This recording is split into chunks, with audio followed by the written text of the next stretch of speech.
xasida gi nag Sëriñ Tuuba da ko def ngir ñu koy ñaane ci bisub xarafa, da ko way ngir ñu koy jàng ci bisub xarafa di ci ñaane yàlla sun boroom.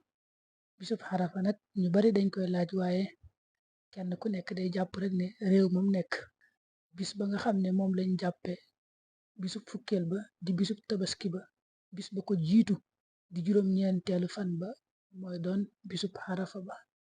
Bu ko defee nag xasida gi moom kiimaan la, mat naa bàyyi xel lool, ndax sëriñ bi nu ne wooye na ko yàlla ci biir xasida gi, lu ne it ñaan na ko ci biir xasida gi, ñaan yu matale lool te kiimaane lool.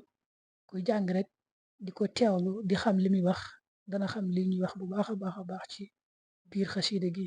moo tàmbalee xamdan liman akmala yawma arafa diinan nabiyil mustafa wa sharafa musalliyan ala mujaabi daawa man lam yazal lil asfiyaay qudwa.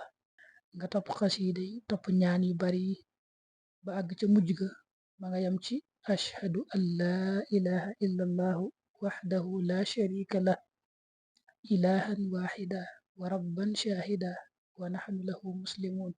foofu la xasida gi yam. kon mat naa fonk lool ci bisub xarafa bi, ci jàng ko ñaane ci yàlla.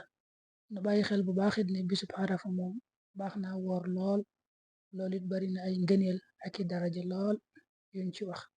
ci képp ku ko man rek mu woor ko, muy bisub xarafa bi. am na it ñaan gu am solo goo xam ne moom mat nay baril ca bis ba, moom yonent bi sallallahu alayhi wa sallam moo ko waxoon. yonent bi daa waxoon ne afdalu duhaay yawma xarafa, ñaan gi gën mooy ñaan yàlla ci bisub xarafa. daat ci teg wax ne li gën ci lépp lu mu mas a wax maak yonent ya ma jiitu woon mooy laa ilaha illa allahu waxdahu la sharika lah lahul mulku wa lahul hamd wa huwa ala kulli shay'in qadir. nee lii moom lépp loo xam ne mas naa koo wax maak yonent ya ma jiitu woon, wax lii moo ko gën. moo tax loolu kon mata bari lool ci bisub xarafa bi.